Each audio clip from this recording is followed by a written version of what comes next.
عید کے 3 دنوں کے اندر ایک لمحے کے لیے بھی کوئی مال کے نصاب ہو گیا تو اس کے اوپر جو ہے وہ قربانی واجب ہوگی۔ نصاب وہ ہے جو ہمارے ہاں زکوٰۃ کا نصاب ہے، یعنی 52 تولے چاندی یا 7.5 تولے سونا، یا اس کی قیمت۔ زکوٰۃ کے نصاب میں قمری سال گزرنا شرط ہے، لیکن یہ جو قربانی اور صدقہ فطر ہے اس میں سال گزرنا شرط نہیں ہوتا۔ پھر قربانی ہر اس شخص پہ واجب ہے جو مال کے نصاب ہے۔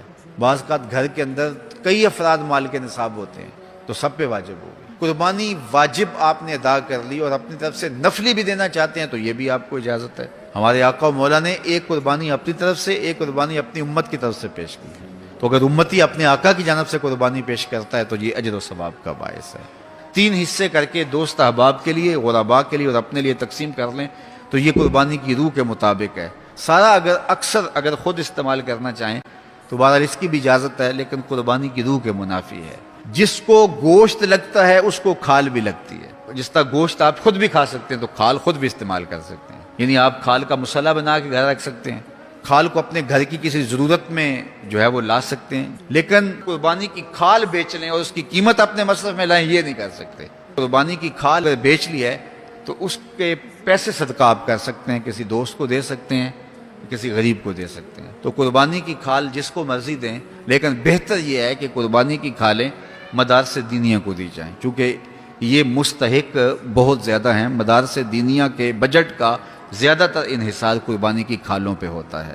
کسی زمانے میں مدارس دینیہ کے لیے امراء، رؤساء اور حکام جاگیریں مقرر کرتے تھے اور ان کا نظم و نسق چلتا تھا۔ ہمارے دیہاتوں میں آج بھی مسجدوں کے نام پہ 8-8، 5-5، 6-6 جو ہے وہ ایکڑ نام ہوتے ہیں، لیکن اب تو مدارس دینیہ کا انحصار رہ ہی قربانی کی کھالوں، زکوٰۃ فنڈ اور لوگوں کے تعاون اور مخیر حضرات کی کوشش سے رہ گیا ہے۔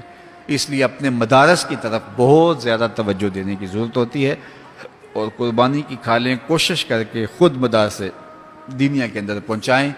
اور آپ کے سامنے جامعۃ المصطفیٰ ایک ایسی درسگاہ علمی ہے کہ جس کے فیضان سے ایک زمانہ متمتع ہو رہا ہے، تو یہ دارالعلوم اگر زیادہ سے زیادہ لوگ پیدا کرے گا تو زیادہ لوگوں کو فائدہ پہنچ سکتا ہے۔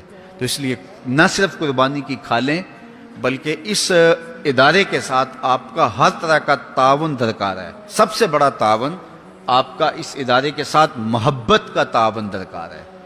آپ اس مرکز سے اپنی عقیدت کا رشتہ، اپنی محبت کا رشتہ جو ہے وہ وابستہ کریں۔ جس طرح عشق کیا جاتا ہے، پیار کیا جاتا ہے، اس مرکز سے آپ پیار کریں۔